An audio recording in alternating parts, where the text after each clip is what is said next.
Now student, next theory is theory of natural selection. This theory is also known as theory of survival of the fittest. इस theory का दूसरा नाम है theory of survival of fittest or Darwinism. Why it is known as Darwinism? Because it was given by English biologist Charles Darwin. How Charles Darwin developed this theory? He got a chance for a sea voyage. वो एक सी voyage पे गया था कितने years? 5 years.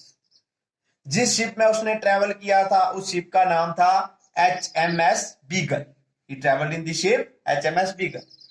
उसने बहुत से islands को स्टडी किया, लेकिन one of them was Galapagos island.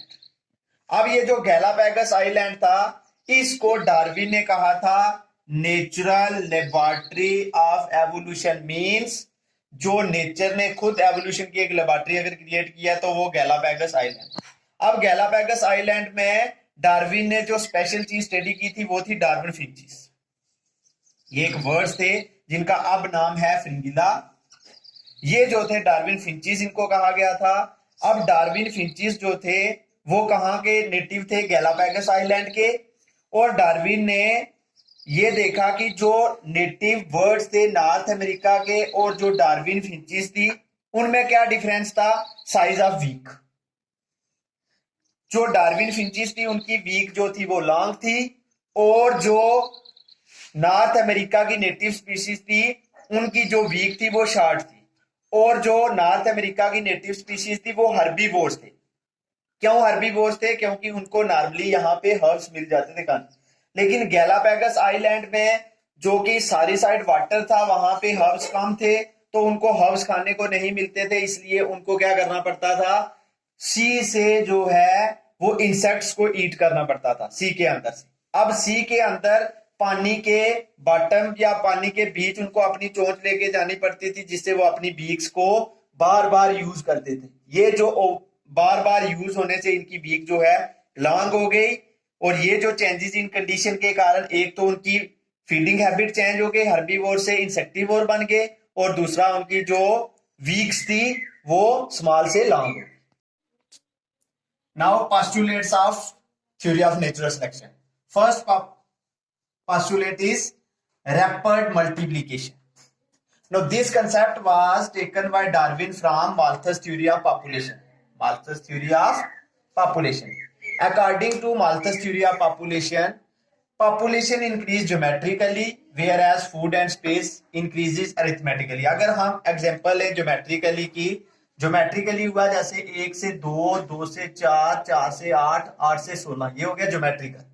Arithmetically 1 से 2, 2 से 3, 3 से 4, 4 से 5. स्टूडेंट देखो, जब एक ऑर्गेनिज्म तो एक के लिए स्पेस, जब दो ऑर्गेनिज्म दो के लिए स्पेस, लेकिन जब 4 ऑर्गेनिज्म तो स्पेस और फूड कितने के लिए है? 3 के लिए है. तो यहां से वही 3 ऑर्गेनिज्म सर्वाइव करेंगे जो कंपीट करेंगे. इसको कहते हैं स्ट्रगल फॉर एग्जिस्टेंस. यानी कि जब फूड और स्पेस की शॉर्टेज हो जाएगी तो तब क्या होगा? वहां पे कंपटीशन होगा बिटवीन ऑर्गेनिज्म.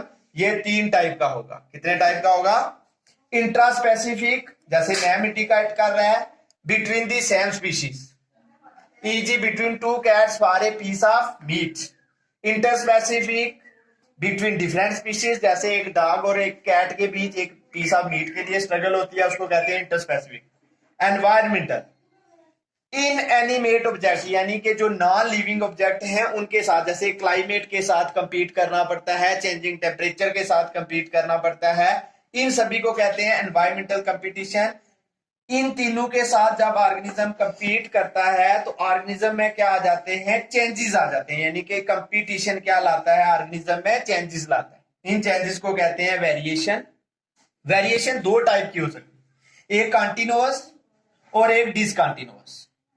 जो कंटिन्यूअस वेरिएशन है, जो एनवायरनमेंट के कारण या फिर कंपटीशन के कारण आते हैं, उनको कहते हैं कंटिन्यूअस वेरिएशन. लेकिन जो म्यूटेशन के कारण आते हैं उनको कहते हैं डिसकंटिन्यूअस वेरिएशन.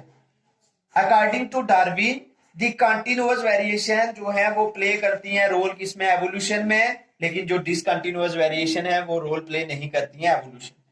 ये जो कंटिन्यूअस वेरिएशन है ये नेक्स्ट जनरेशन में ट्रांसमिट होती हैं, और जब 2 या 3 जनरेशन के बाद न्यू स्पीशीज की फॉर्मेशन होती है, इसको कहते हैं स्पेसिएशन। अब आपको एग्जांपल दी जाए तो डार्विन फिंचेस की, जैसे पहले बता दिया कि डार्विन फिंचेस जब नॉर्थ अमेरिका में रहती थी तो तब उनकी नेचर जो था वो हर्बीवोर्स और उनकी बीक जो थी स्मॉल थी, लेकिन लेटर ऑन जब वो वहां से 600 माइल्स दूर गैलापैगस आइलैंड में जाके रहने लगी, यानी कि एनवायरमेंटल चेंजेस आए, तो एनवायरमेंटल चेंजेस के कारण उनको अपनी फीडिंग हैबिट चेंज करनी पड़ी, जिससे उनकी वीक जो है वो डेवलप कर गई और लॉन्गर देन नॉर्मल फिंचेस हो। तो students, drawbacks of Darwinism. Darwin theory जो थी वो मोस्ट एस्टेब्लिश थ्योरी है जिसने एवोल्यूशन को एक्सप्लेन किया, लेकिन फिर भी इसके ड्रॉबैक्स हैं। फर्स्ट ड्रॉबैक है over specialisation of some organs. ये थ्योरी ये एक्सप्लेन नहीं कर पाई कि कुछ ऑर्गन्स जो हैं वो ओवर स्पेशलाइज्ड क्यों होते हैं सम ऑर्गेनिजम्स में। जैसे मैंने एग्जांपल्स दी हैं, जो एंटलर्स ऑफ डियर्स थे या फिर टक्स ऑफ एलिफेंट थे, वो स्टिल एग्जिस्ट करते हैं और डेवलप्ड हैं ऑर्गेनिजम्स में।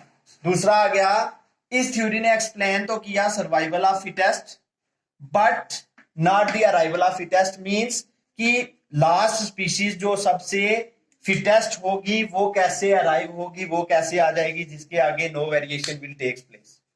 थर्ड, ये थ्योरी इस पार्ट को एक्सप्लेन नहीं कर पाई why some organs become non functional, यानी कि वेस्टिजियल ऑर्गन का कोई अकाउंट इस थ्योरी ने नहीं दिया। और चौथा जो एक है मेन ड्रॉबैक, कि जो टेरेस्ट्रियल ऑर्गेनिजम्स हैं वो एक्वेटिक ऑर्गेनिज्म से उन्होंने कैसे डेवलप किया है, ये आ गया इसका फोर्थ। जैसे पाइसिस के बाद एप्स या मैमल्स आए हैं, वो कैसे डेवलप किया है उन्होंने एक्वेटिक फॉर्म से।